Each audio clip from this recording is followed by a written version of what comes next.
outline context the museum exhibitions they are about a representation. History ibonwe kanjani. Kwelikhangelo le-heritage and museum sinexanduva of rehabilitating history yethu. Umzekelo kule nto yebhothu ngokweencwadi zabelungu kuthiwa hayi ezanje ezi-religious fanatics ezi-violent, and therefore into yobana amapolisa azibandulula yaba yinto ejustified. Ngokuxanduva lethu baphandi bakhoyo kuyiboniso ukubana ayikho njalo. So that's why ndithetha nge-representation of history in museum exhibition. I-context, imeko ke ekhokhelele ukuba kude kubekho ibhothu, siqala uyijonga ngo-1913 ngoku kwenziwa umthetho othutha umhlaba abantu. Sibona ke ngoku kuponyishwa kwangelaa thuba i-African National Congress yo-raise political consciousness ngo-1912. Ngo-1917 kwenzeka isiqhwakumbe kuliwa ngapha eYurophu kuthathwa abantu ngenqanaweni ngasesimende. Bakhona nabalapha kokomani nangamagama la abhulunga wasesitempini bayotshonelwana. Ezo nto zenza ipressure ebantwini uba hayi kutheni senzelwa ziingxaki ezingako. Kuzothi ngo-1918 ke kufike laa corona yokuqala ebizwa ngoba si-Spanish flu. Kule ngingqi yethu ke ingawumbi i-second wave yayo ifike ngo-October 1918. Siqikelele into yobana kubhubhe abantu abayi-100,000 kuloo nyaka. So yaba yimibuzo ubana kwenzeka ntoni fanuba mhlawumbi sifulathe nanguNkulunkulu soma ungqoso umprofethi uvela amaSirayeli in response to this environment. And unfortunately, this is an external environment. I do not control. Nezis prophet. Okwesibili, sikhona into ebizwa ngokubana yi-revolutionary theology. Apho abefundisi okanye iinkokheli zecawe zithi xa zishumayela zithethe ngezinto ezidla abantu. Nalapho zinyuse consciousness yabo nendlela siyazazi ke kudala khona oyana mprofethi ukhankanywa kakhulu ngumfikana kodwa naphambi kwakhe umakhanda ebekhona. Kuze ke kule minyaka ye-1800s nabaprofethi onomhawuse nonomkosi nomlanjeni nomprofethi uMGIJIMA bakolo luhlu. Sizama ke emisithi ngokuveza le ndawo ye-icons and legends zasesithekeni ingaveli kwezicala lezikolo izame ukujonga zonke i-sectors nakwi-religious community. So like I said, I was just outlining the context of the exhibition. Ngenxa yespace again ndicela ningasondeli kwecala uBishop Nobawushenqandeka features voices so bazawusichaza kangangoko akhombisa Ngosi kakhulu. Okokuqala ngizisele umphathiswa esodolophu nabo inkonzo abantu bokuhlala ngekabineti yabo. Owathanda zonke ngenxa yexesha aphathisa nje ukuthi kuyenzeka ntona apha kule exhibition and then uqaphisencane uzawuza kuncedisa nalapha. I-exhibition lena yethu siqale ngamaphepha i-information lesinayo sibeka emuseum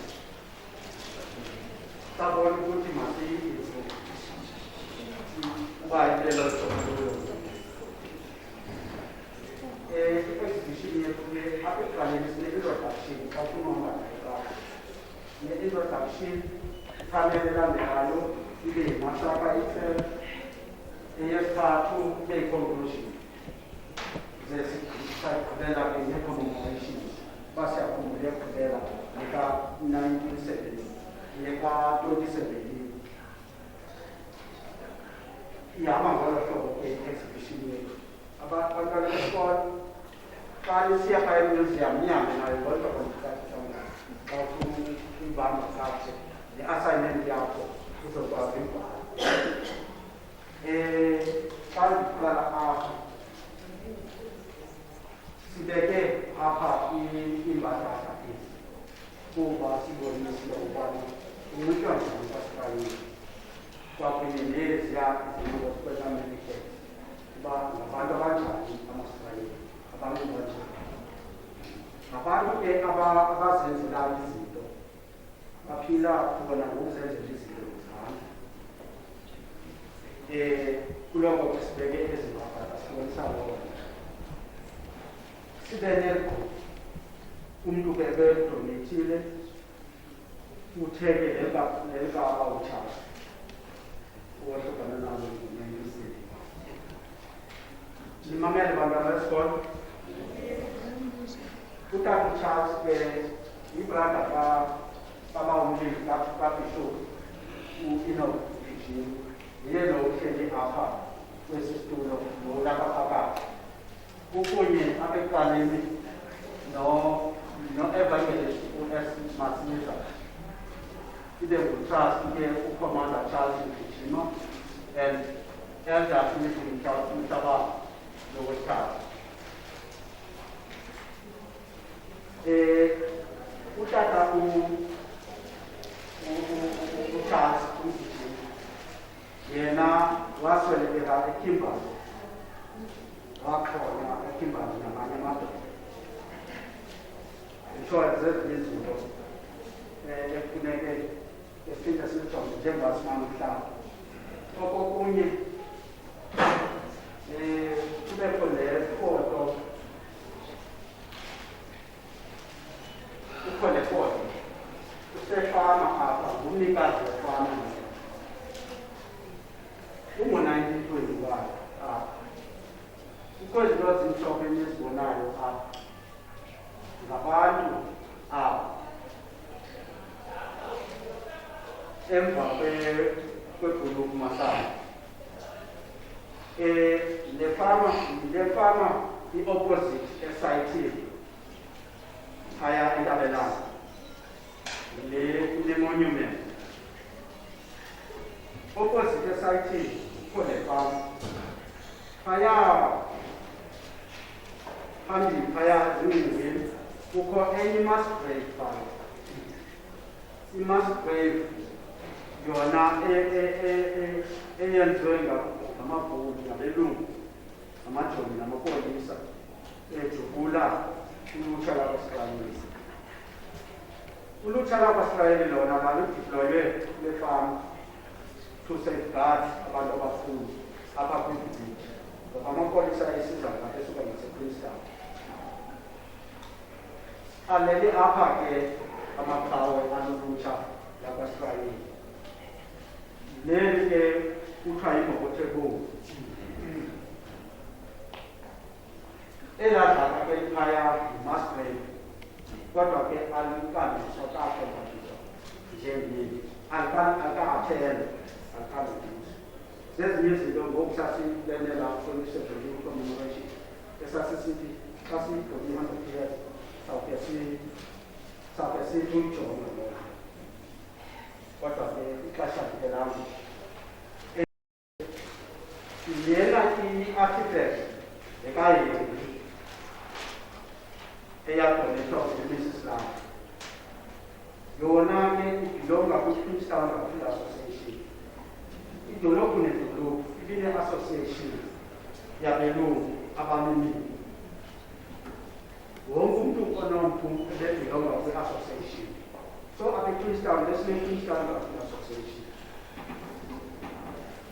ike yancedisa isizathu phaya kwi-war of 1880-1881 ekuthiwa Transkei Rebellion. Isilwa namajoni alapha ePark Garden opposite museum. Ikhona le monument ingathi namajoni ka-1880-1881 Transkei Rebellion. Ayesilwa kwakunye no-Christian Association.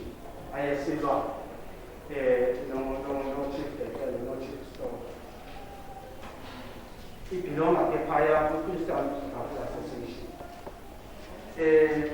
Adwile ke na phaya la commander utrota apa so commander utrota kwakunye no commander no general commander defender umphathi wamajoni nomphathi wamapolisa ngabo bakhoda lapha eBantulas.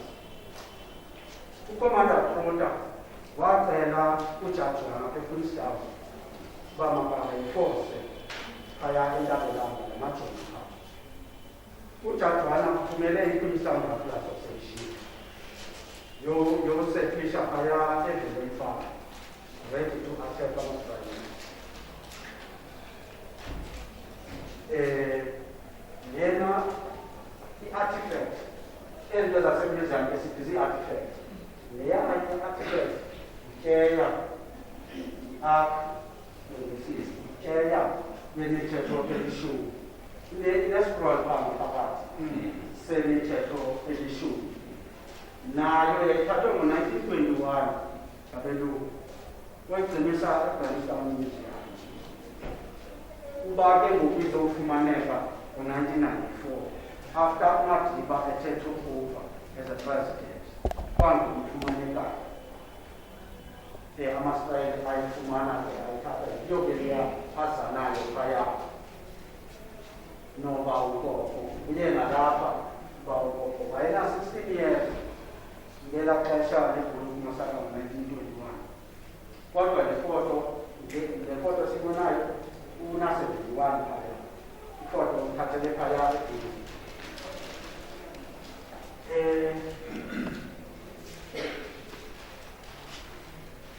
angabe wasemani cela usondele khona uhambe nayo kakho Noke botani.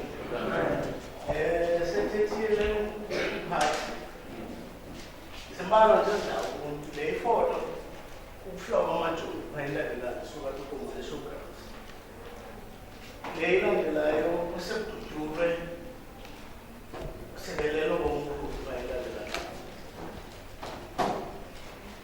Lena ibonakalisa umphathi omkhulu Charles MGIJIMA edlula esikhundleni. Obasekhumule izibhalo kwabaphindele inhlangano apha kwelizwe.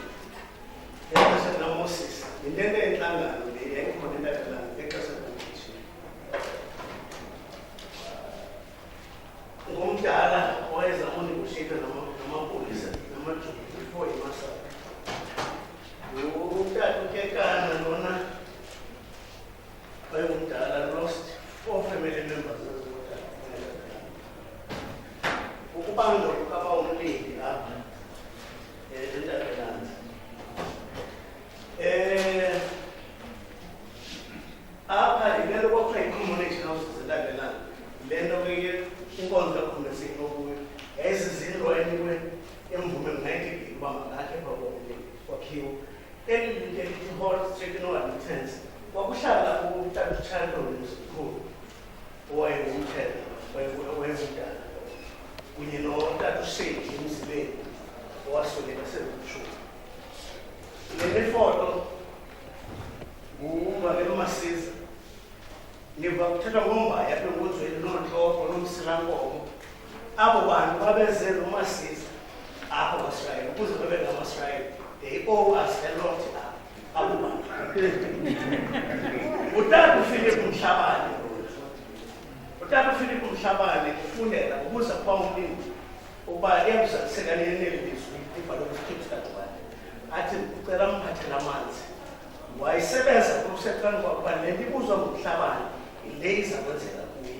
Athi awufika ke la magulu abuzwa uba ufike kumhlabane wathi umgqibezela. That was a sign that shows ukuthi he was really a prophet to us. Yindlu yakhe lesisitulo sakhe esi seyibhuluma sakha ke ngokulena seyiqedile. Then kube khona ifoto enkulu lena that showed the United Nations for 5 years ago, which I president of the United Nations. Sebelele ke ngubonke phaa bekwawo webusezwe abayime kwabonga baze ombuwelo enza kakhulu bonke laba bawo bagqithe ezandleni zikabishop ukwazela enguye notata ungayintseke athi ka imali sakhe kuthiwa wayesithi ubishop ukwazela bonke bantu bezandla zakhe abanye babeke intloko esude nonke entshonalanga nasempumalanga.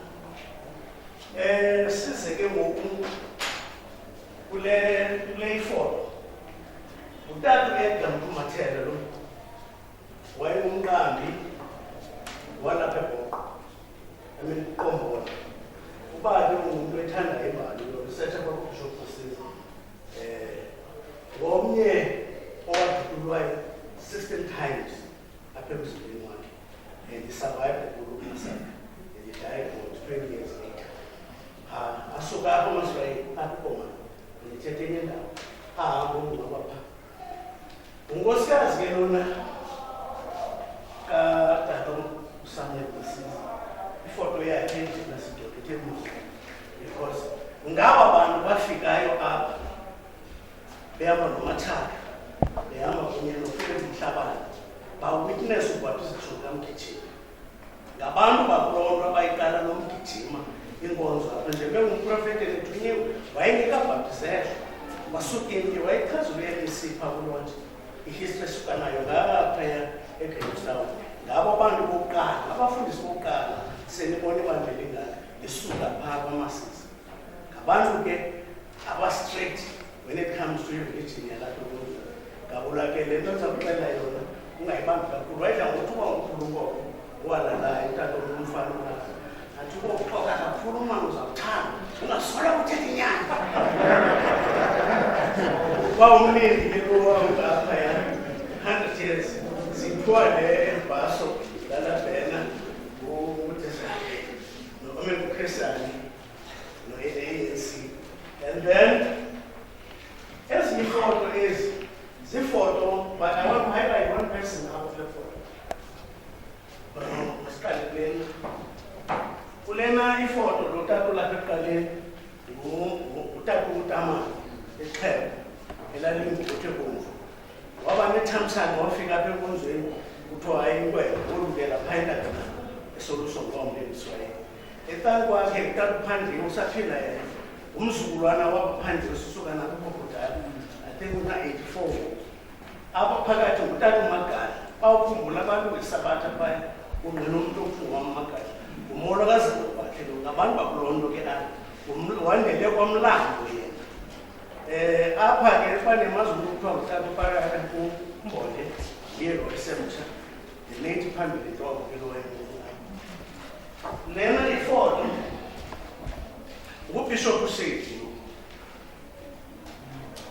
umsileli nam ke lo mama singosethanaye ke abo bantu abamGIJIMA ungcwatywe nalamasirayeli amtyhileli lithi ayomthatha phaya amsande wasigodukela wayengapha eTransnet nto zeqondo yazi le nkonzo ngo-1988 yamtyhilela ilitye nemyeke phaya ehlupheka phaya ecaleni kwakhe uBishop Sani uba uyafumana apho kuthiwa school governing board uBishop Sani umGIJIMA kuleyile lo ukuze kufunda utata apha uthatha utata uSihlaba wawuthisha phana utashana utakane yayiloo nto kwesisikolo sakwaSirayeli izibhabhisi kabafana bafunda bayasivusa nale xhego ungabazothula ngalo unkopha uthi ixhego elohayi kakhulu phaa entabelana ixhego elahambayo umgama omde lingcwele xa uyingcwele ke kaPosweni uthatha uba ngumuntu noko kwisitalo siloku uyena xhego laye lalibona ingcwaba likaCharles Mgijima elalosikhimbayo uya wazonika ingcwaba ingcwele ke yayingamanyelwa kakhulu ngokwasirayeli yaduka le nto ayithetheyo kodwa wayishiya laa mbali unembali enkulu yesiganeko nazo zonke izinto owayishiya to his family nathi sakwazi nathi because amasirayeli ngaluzuyixelela ke after month of the Guru massacre history yethu leyo nabahlelela kakhulu yile nto ke singakwaziyo ukhalalana sizalana kakhulu sithe kakhulu sakubalisela phaa kusasidlo MEC ayifunda ntona it's a privileged information but it's a history that we're very proud of you ukuva kuthiwa kukho ubani nobani sinefamily ke apho sizakwazi uyishiya imali yayo siphinda asinayo lengena yakhe katatuhloko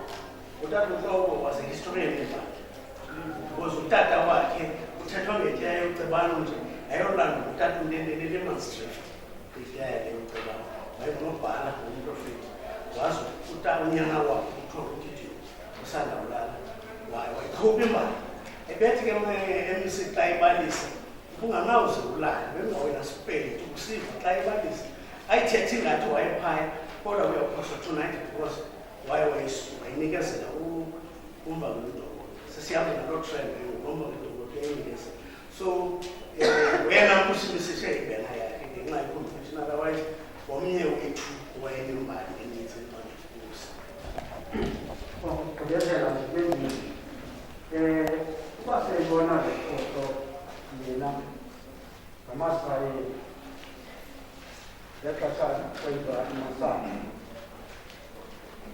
abantu abasolekileyo aba ngamasirayeli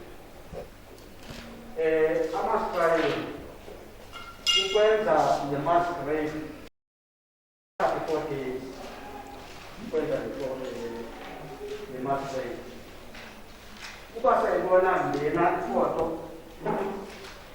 before the fight uyawesimasi I'm sure that you're national health site land uyawesimasi uphumelela amajoni ewathatha ngokwezi provinces zalapha eSouth Africa ogagabesha eshowground imamele bantwana bam kule ndawo inesimolo yayishowground lapho ke amajoni ayidlele angene ngola hlobo ke intabelabo laa mfozo nombonayo phaya amasirayeli athi inokempe yiyo lena yenza ngamajoni namapolisa nokuphuma kwabo ke entabelabo baphume ngola hlobo njengomkhozo bekhaphela aba basindileyo bakwasirayeli bekhonqwe ngamatsheyini ezinyaweni nasezingalweni abadudula ke ukuzongena kwekhakhadron bekhonqwe ngalamatsheyini ezinyaweni nasezingalweni bazokungena ke ovalele showground basuswa ke abanye njengoba benthe ke otata uCharles Mgijima oyebrada kaBishop ENOCH Mgijima bayokhona bona ePretoria eKimbali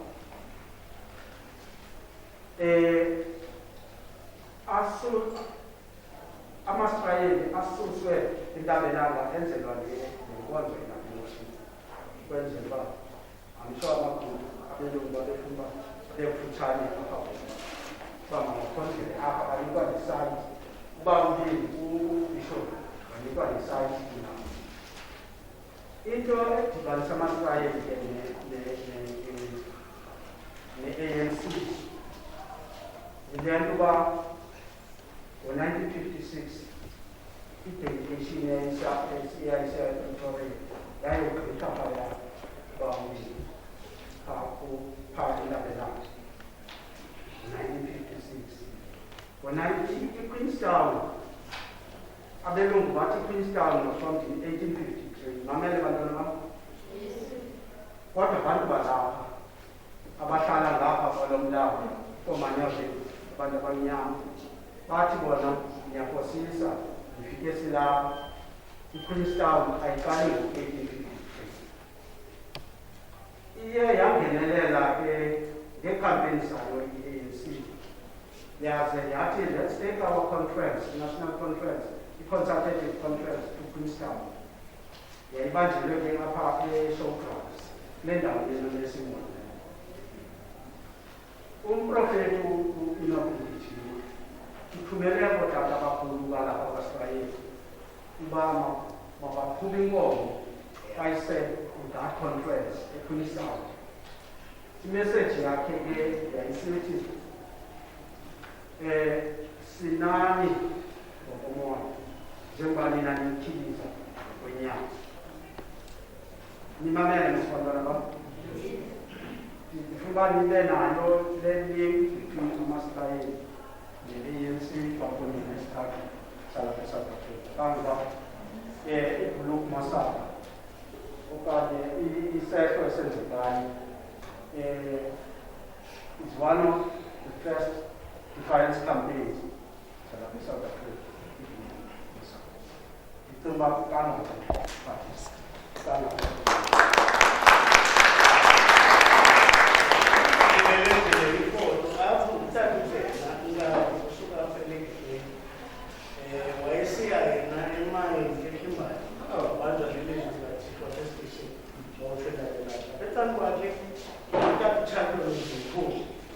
uba get closer to the picture.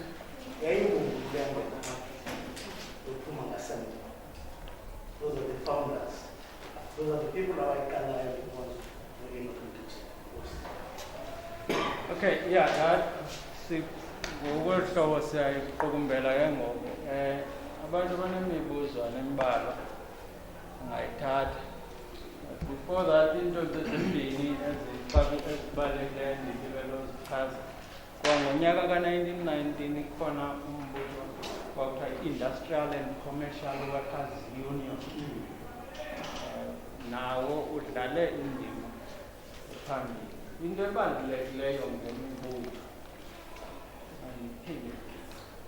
is to raise consciousness about issues. Indima enkulu edlalwa ngemibutho nokuqokelela abantu benze powerful force. Okwesibini, enye into endinoyikhankanya kuba iyinto esematheni, umama uCharlotte Maxeke iphephandaba elalikhona kuloo nyaka elalibizwa ngoba ngumthetheli wabantu uphe wabhala umhlathi kwelo phephandaba phefumla ngezinto ezenzeka apha ekongo. Waze kwangaloo nyaka ke wenza umbutho kweBantu Women's League nawo uqokelela abantu. So eyona nto ndizama uyicacisa kuba kukho umanejala wam othi mandiyicacise gqithi yi-archiving iileta esizibhalayo singabantu namhlanje. Iileta, iifoto esizithathayo masizigcine. Kwiminyaka elikhulu ezayo zizawubaluleka kweso sizukulwana sayo. Kuba ubumnandi behistory kukuba we imagine how people lived ngexesha ababephilayo. So xa kuthi archives iifoto siyakwazi ukuqikelela uba imemba babephila ngolo. Okwesibini, i-identity, ukuzazi kwethu kuyaqina sitsho sibe ngabantu bona. So abantu abanombuzo ndisho ngayiclarity that education ka-1916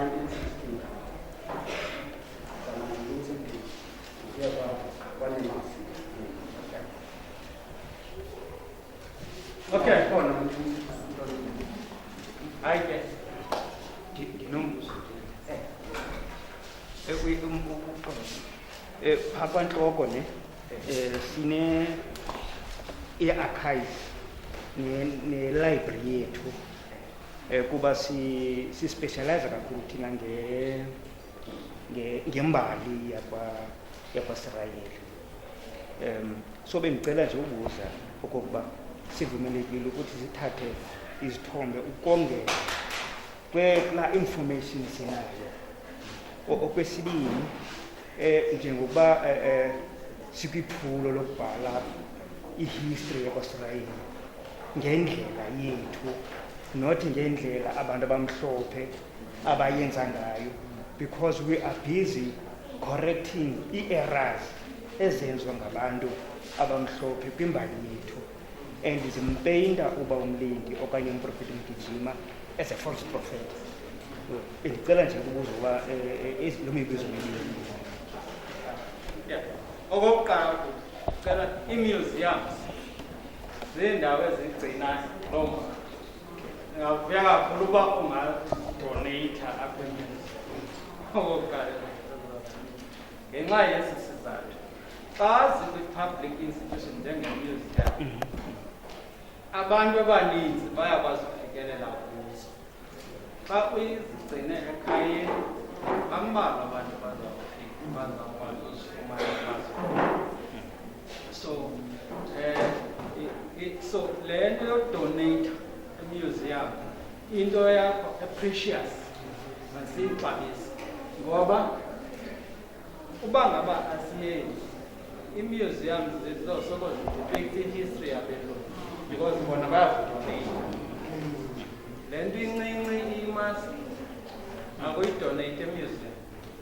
200 years later kwabe ungazivi uba kwakukho icorona yayikhona, and emuseum ziyagcineka ngenxa yoba kukho abantu abazi-archivists.